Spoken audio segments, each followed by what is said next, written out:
Merci pour votre bénévolat sur la télévision. La vidéo pour la Colanda, Info Lingala journal, le peuple pour le peuple mardi. Et là, on a voté la vidéo. Tout le journal pour la présidente Bossimba, chef de l'État Félix Antoine Tshisekedi Tshilombo a pesté qui va nouvelle orientation dans membre nyonso ya cabinet na ye a sengi na bango loyauté et devoir ya réserve nyonso et le mama qui na masolo directeur ya cabinet na ye Anthony Kinzo a zalaki na yango mokola lundi 19 mai na ba différents responsables ya cabinet ya chef de l'État. Assemblée nationale, pour une proposition de loi sur la pêche et l'agriculture dans la République démocratique du Congo, peut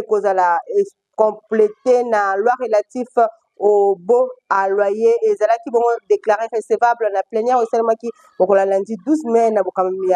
premier vice-président il y a Assemblée nationale reportage hérité Mapindemi. Production législative, na session où ya mars, c'est ali de Dieu na exercice ya contrôle parlementaire. Yango est ici bien na chambre basse ya parlement où yo Vital Kamerhe azali ko diriger na examen et adoption, il y a deux propositions. Oyo lundi 12 mai 2025, ils allaient qui présenter na députés nationaux et Yangambo yo Venance Maombi Kachongo. Boyenyon Cezala Kibongo na épreuve Bosimba na plénière ou Kambama qui na premier vice-président ya chambre basse ya parlement Jean-Claude Tshilumba première loi où ezala qui porté liboso ya assemblée plénière pe ezala qui proposition ezali kolobela ba fondamentaux pour na makambo etali pêche pe aquaculture na République démocratique du Congo. Député national Maombi Kachongo sustain et longona proposition ya loi oyo auteur azali kolobela ba disposition na République démocratique du Congo texte ya mobeko oyo ezali ko cadrer na situation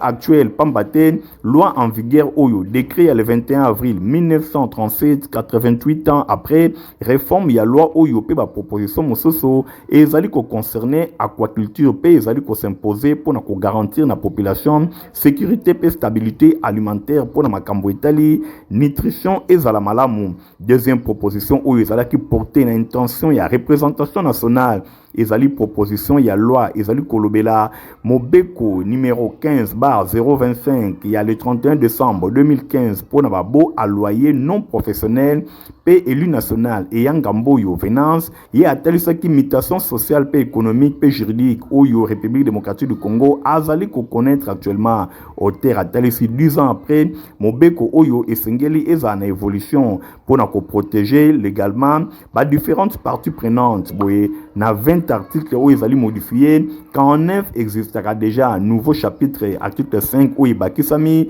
porter à tel ce que proposition à loi oyo ils allaient colober la fixation ya paiement ya loyer na franc congolais pe obligation à signer contrat de bail devant ba service ya l'état examen proposition oyo et sengaki na débat conformément na mobeko ndenge ezali bongo kotalisa Bosimba ke auteur a remercié ki ba collègue député nyonso na intervention na bango ndenge ba memi makambo mosusu boye ba élu ba s'accordaki recevabilité ya des textes oyo batindi yango na commission environnement tourisme ressources naturelles pe développement durable ya commission socio-culturelle oyo baza na 15 jours pour na rendre rapport oyo na plénière kasi avant examen pe adoption ya ba proposition ya loi oyo mibale question ya ba immunité ya député national Matata Ponyo et s'invita qui na discussion collectif ya 50 députés ba plaidaki pour être bakisa yango na ordre du jour ya projet ba recommandation et salemaki pour na groupe ya bureau ya assemblée nationale liboso ya demande au président ya séance professeur Jean-Claude Tshilumba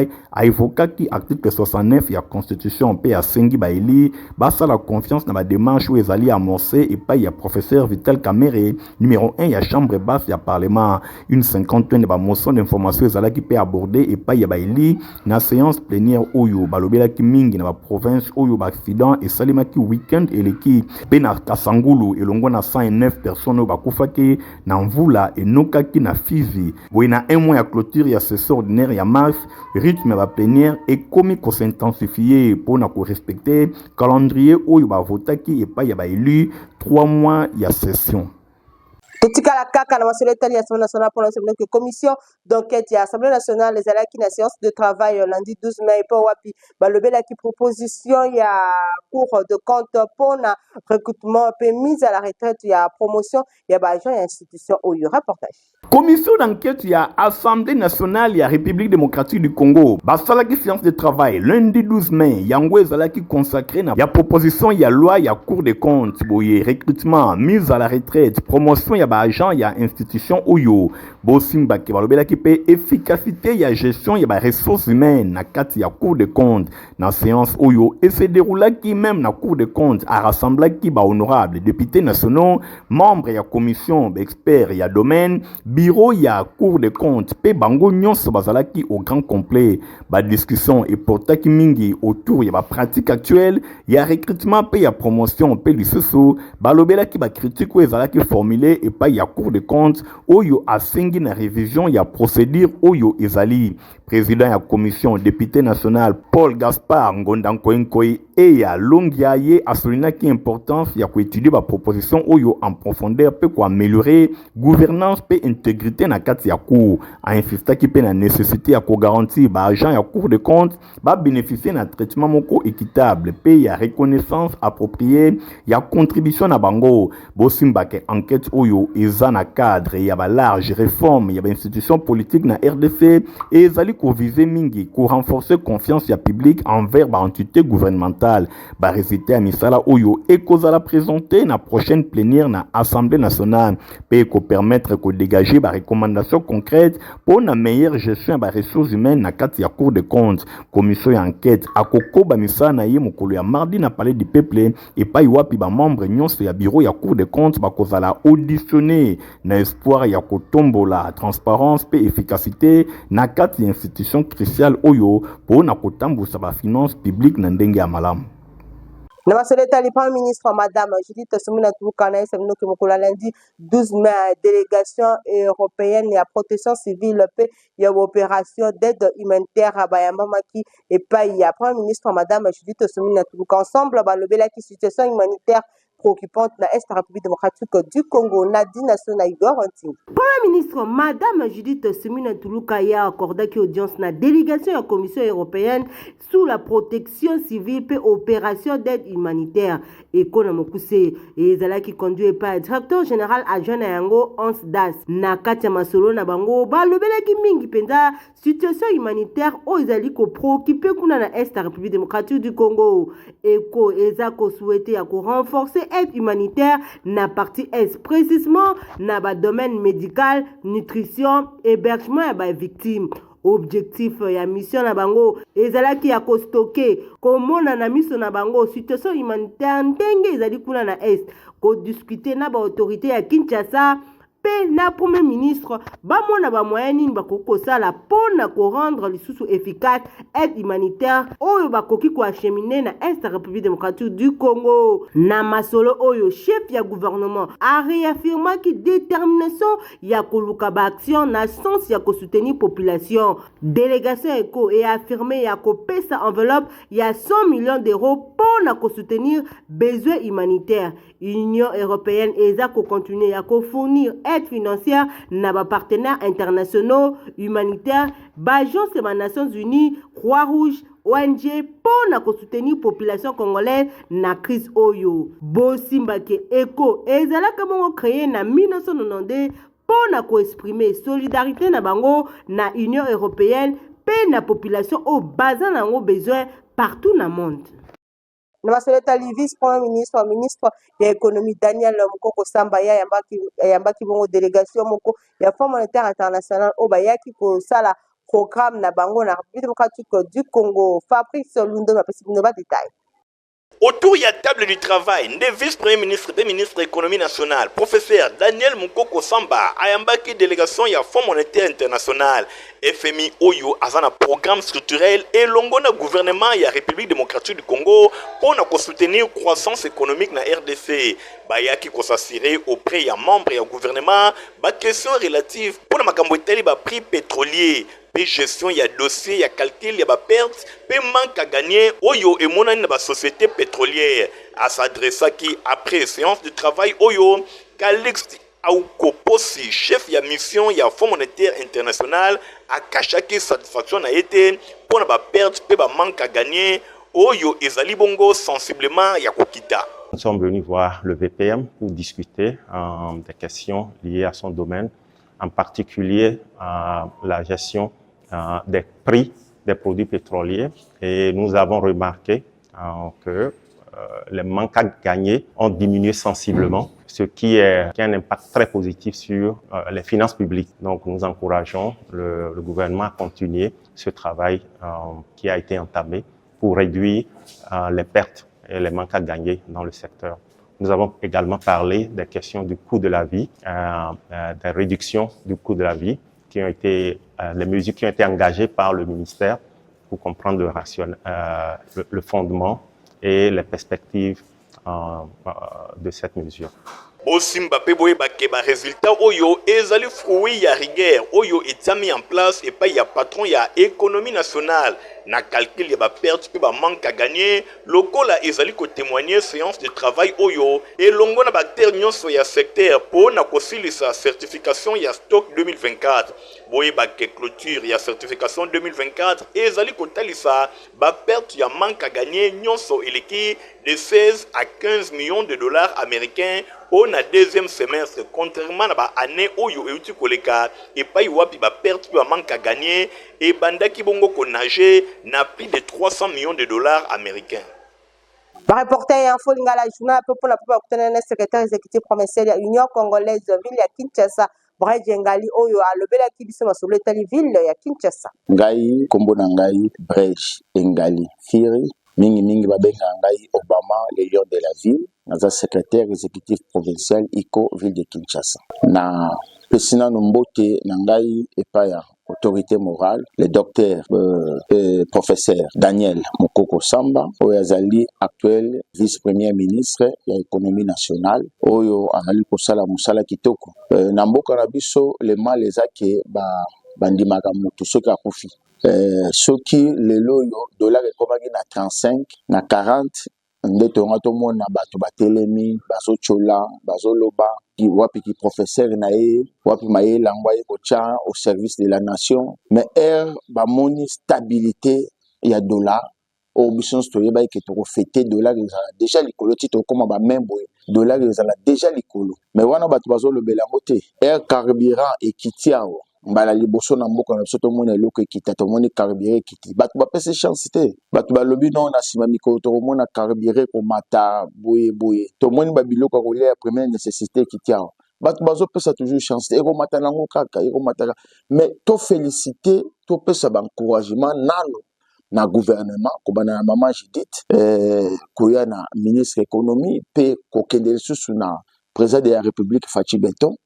wana bato bakoki kosala ngo tene bato bazozela kaka soki eloko moko esimbi te nde bato balobi topesi mbote na mokonzi ya patron ya économie topesi vraiment mbote pepe congolais aza na nsima na bino baélève ya maternelle ya complexe scolaire Mama Pemba école ya fondation de Rombourg bango bakitaki na terrain na cadre ya bavisite pe école promenade reportage la Dylan. Élève ya complexe scolaire Mama Pemba oyo mingi penza ya maternelle tango nyonso bazali ko s'appliquer na ndenge ya malamu théorie ezalaka tango nyonso accompagné na pratique ezalaki bongo mokolo ya mercredi 7 mai 2025 bakitaki na nzela elongo na ba madame to ba encadrer na bango objectif ezalaki kotalisa bango makadam to pe bisika nini nzela mituka ezali koleka pamba te bayekolaki ba moyen de déplacement yango ezali ebele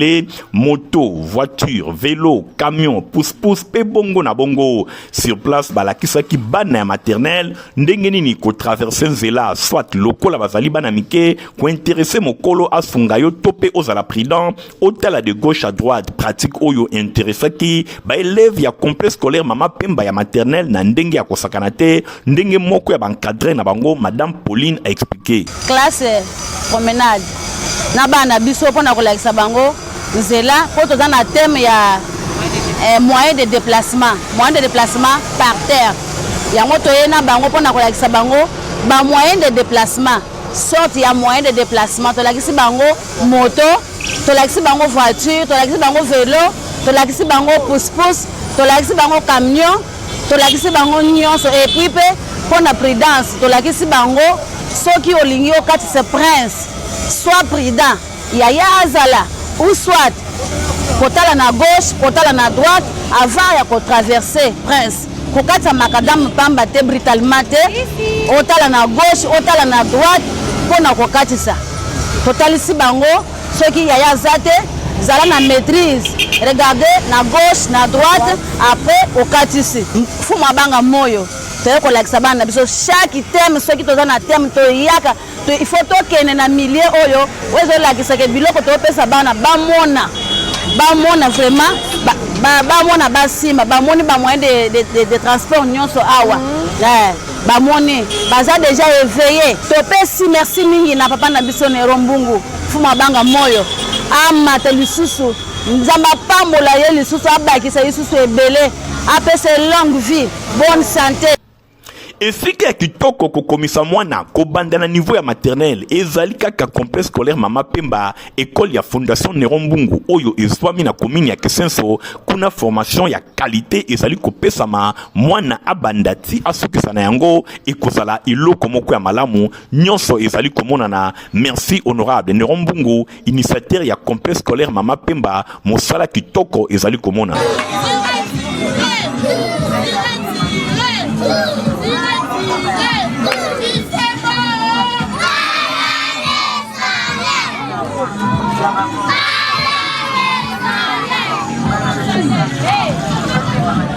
totikala kaka na soleta honorable Néron pour notre qui azalaki bongo représenté la culte et installation officielle ya révérend pasteur Christelle Mbungu na communauté racine invisible zoning peza na commune ya Kisenso. Paroisse protestante yase Lembagar 1 oyo ezwami na commune ya Kisenso dimanche 4 mai 2025 et yambaki bongo évangéliste itinérant honorable Néron Mbungu yende azalaki prédicateur du jour bosimbake honorable Néron Mbungu lokola mosel na Nzambe ayaki ye mokote akambaki délégation moko ya makasi pe ya kafu ya ba membre ya bureau politique na ye tomonaki pe ba membre ya groupe Gédéon Service ya complexe scolaire Mama Pemba ya Fondation Néron Mbungu pe azalaki accompagné et pa ya molongani na ye Mama Régine Luzolo et longona bana na bango Rodrigue pe Bobo Mbungu bangonde bazalaki présent na milulu ya culte ya 4 mai 2025 na paroisse ya Lembagar 1 oyo ezalaka dirigé et pa ya pasteur Jean Lelo na mbala moko après ba cérémonie ya ndenge na ndenge évangéliste itinérant honorable Néron Mbungu azwaki maloba na cher et pa wapi prédication na ye ezalaki tiré na livre ya Jean chapitre 14 verset 4 à 6 et pa wapi alobelaki litomba ya Pâques topé impact ya Pâques évangéliste itinérant honorable Néron Mbungu asakolaki pona kolobake nguye ya lisekwa ezali eloko moko ya motuya pambate soki nkolo Yesu Kristu asekwa kite mate ya nyonso ezali kote ya ma eza na tina te. Honorable Néron Mbungu atalisaki impact ya Pâques pona kolobake Pâques ezali kolakisa biso lisekwa ya nkolo Yesu. Impact ya Pâques ezali bongo na bokonzi likolo na Satan likolo na kufa likolo na maladi pe likolo na masumu nyonso boye lisekwa ezali eloko moko ya motuya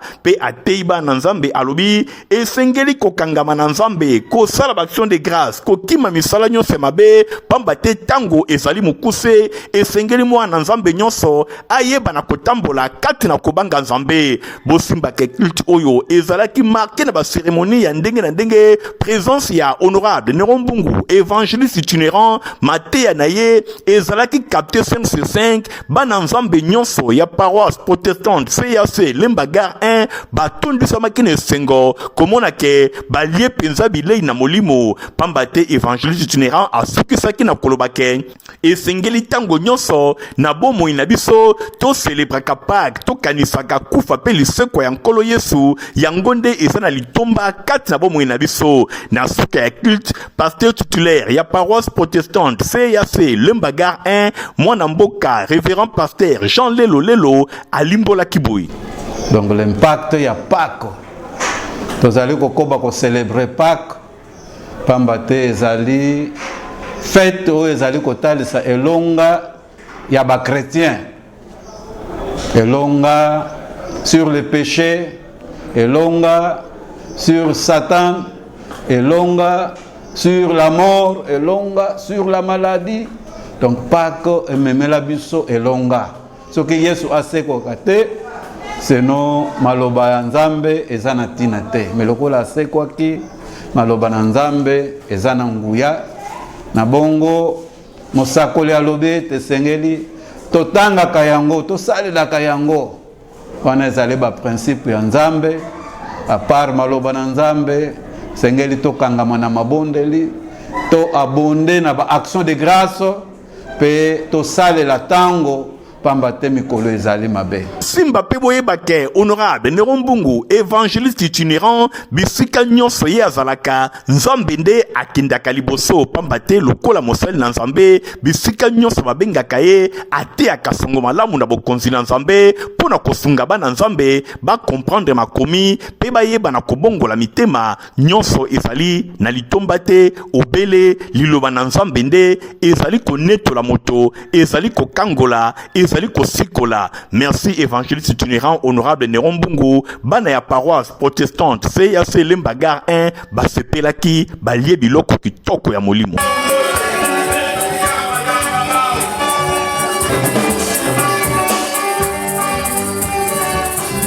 Na masoleta li religion bakie na bokamami ya pasteur Medarka Kongolo responsable ya église le Rocher frappé balengeli une semaine ya mabondeli du lundi 26 mai au dimanche 1er juin boyebake ekosala mabongo na siège ya église ezamini peza na avenue Mombo numéro 41 na commune ya Kasavubu référence croisement Asso Sapé Force reportage Nadine Nasona. Événement eye na kati ya Kasavubu bana na nzambe boyo kilanga eloko oyo église le Rocher frappé na bokambemi ya apôtre Medarka Kolongo Kalala babengisi bino na mobange na séminaire epai wapi ekobanda di lundi 26 mai au dimanche 1er juin kuna na siège ya église na bango ezwami na avenue Momboyo numéro 41 kuna na commune ya Kasavubu. Bana ya Angola, bana Brazzaville, bana ya bakomine ya nzinga tomoni bongo ngiri lingwala selembau kalamu bobenga bibino nyonso pourquoi pas ya Congo mobimba na mobange na séminaire oyo epai wapi mama na likambo lango ezali la délivrance sur les ordres de réclamation boya yo moto tambolaka obetaka ba porte par-ci par-là banzela ekomela yo molili mabulu na mabulu solo ya kimpuka balatisa na nzoto boya à travers mobange na séminaire oyo kolo akomi monisama bana na nzambe bobenga mibino nyonso tu na avenue Momboyo numéro 41 kuna na commune ya Kasavubu boza mobimba boya na séminaire oyo epai wapi ekobanda lundi 26 mai kino dimanche 1er juin oyo na semaine ekobanda kosalema de 16h à 20h et bongo mokolo ya dimanche kozala somo kitu moko ya kafu ekobanda de 7h30 à 10h30 boya ebele kolo akosokola bino akolongola bino basolo ya mabe ya mvindu oyo moyini satana alatisa bino nde tolobi ete mwana nzambe osala na Brazzaville osala wapi toutes les communes ya Kinshasa tozokutana biso basola Kasavubu cette fois-ci basolo ya molili oyo totambolaka nango partout makambo ezosimba te mbaloyo makambo kosimba advienne que pourra oyo aloka yo fatuna mama na ye okotanga kindoki pona nini kuna à travers ba prière ya makasi boko za la parfumé à travers makila na Yesu boko koma na solo ya kitoko na nzela ya mabondeli oyo ba miracle ya kafu ekosalema ebongo botuna ngai orateur ekozala kaka yemoko apôtre Medarka Kolongo Kalala boya ba prière ya kafu ekomi monisama botuni ngai date boyo kamalamu na beti sete yangwe kobanda du lundi 26 mai au dimanche 1er juin na ngonga ya 16h kino 20h pe dimanche na ngonga ya 7h30 kino 10h30 boya ebele na avenue Momboyo numéro 41 boza mobimba okotaki kao okobima na solo ya malasi ya lola assemblée na biso nyonso ya commune biso baso tokozala centrale pona kokata basolo ya molili kokotisa bana nzambe na saison ya gloire nzambe oyo tosalelaka aparfume yo na masoleta ali fait les sociétés boyebaki na quartier Canada na plaza na kikole libota moko ezalaki visité epai ya bamiyibi héritier mapinemi azalaki sur place na compte ya Mfolingala. bavol ezali kosalema bisika na bisika na ville ya Kinshasa. Bato mabe bazali kotika te tango nyonso kolongola kimia ba paisible citoyen awa tozwami na plaza na Kinkole na komini Ansele ipai wapi bande komisusu ya miyibi bazali kokoba se koyiba botala ndako oyo bakotelaki bango na butu weekend eleki babuki bayibi pe bazwi biloko ya ndenge na ndenge. Nzokande selon information etamboli sur place moko ya bamiyibi azalaki parmi ba maçon oyo batongaka ndako yango nde azongaki na ndenge ya kidiba aye kokosa ke mukolo ndako nde atindi alongola biloko nyonso azwa yango akende. Boka d'explication tokomi olingaki tozwa précision moto amonaki na 4 aza mota na ekolongana atuni wana nani alobi mete oyebinga te mama atindi biso tobimisa biloko adécrire ye ndenge azalaki alobi namonaka ye mpe ere ayaka ntu bayana papa une fois amata likolo ya 4 akanga nini mesa likolo ya boye commandant ya police nationale congolaise kuna na plaza na Kinkole yepe akomaki sur place pona kosala constat boyo kandenge apesaki explication na micro ya Info Lingala. Ngai nazali commandant ya ngama esali pasi komona ndeko mwasi na mbongo pasi atonginda kuna etage mais moko ya kati ya ba maçon na ye aye na butu na ba 3h 4h akosi na quartier ke mama mokolo ndako atindi ngai na longola na bimisa biloko ekende soki wapi abuki nini antivol ayibi azwi nyonso pena sokoli ndako mobimba asokoli ndako mobimba. C'est pourquoi ba maman bayemba ngwepa na ngai kosala plainte contre inconnu puisque la police est là quelque part mais compte tenu bango basote baye kaka epai na nga na ngamaba pour que la mene banquette na chape inculpé maboko na kotia maboko tokolakisa ye ke 99 jours ya ye un jour ya nzambe pour likolo nzambe na c'est l'état armé tosalaka nzambe nde moto akela ya boye bato bazali kosala misala ya boye esengeli kotika pamba te 99 jours ekoki kozala ya yo kasi un jour bakotia yo kaka maboko okorépondre na baacte na yo olie oluka misolo na ndenge ya malamu ozali kokoba koyiba boye ezali mosala moko mabe bato bazali kosala boye botika tobanze ke komanda sele ya plaza kuna na Kinkole akosala makasi ndenge ya mesana pona kotia maboko na baincivique oyo barépondre liboso ya justice. Passerelle moko na avenue Mafuta na quartier Ubangi na commune ya Bumbu eza na eta mabe makasi nzokande pona kolekana eza kosunga bandeko balekanaka entre Bumbu na Makala. Grâce po ba Alain Louzaïdo apesi bino ba détail. Awa tozali na avenue Mafuta na commune ya Bumbu passerelle oyo bozali komona yango nde ekabolaka Bumbu na Makala esungaka population pona kokatisa ngambo na ngambo kasi eta nango ezali malamu te botala bino moko ndenge eliama na bamvula oyo ezali konoka mokolo mosusu ekoki kokende bongo soki ekei ekozala pasi makasi pona population ya Makala pe Bumbu oyo basungamaka na passerelle oyo ya avenue Mafuta surtout ke bandeko ebele oyo bautaka na morgue ya Ngondo Maria nzela ezalaka kaka moko pona kokende na ngambu ya Bumbu. Donc situation ya passerelle oyo ezo mériter vraiment attention ya ba autorité pe ya bato ya bonne volonté pona kobongisa yango enfin que population ya Bumbu na Makala bazala épargner na pasi oyo ekoki kokoma soki passerelle ekwei. Bozalaki ebele pona kolanda Info Lingala journal ya pepo na soki osepelaki na kusa. Merci na Igor Ntingi Matomi na zaki na sima ya caméra concours rédactionnel ya Nadine Sona Muyala héritier mapine me ya supervisaki journal au montage sima kepa ya Fabrice Lundo Bipe Christian Kenge Beningala bino topsano rendez-vous. Donc vous allez au revoir.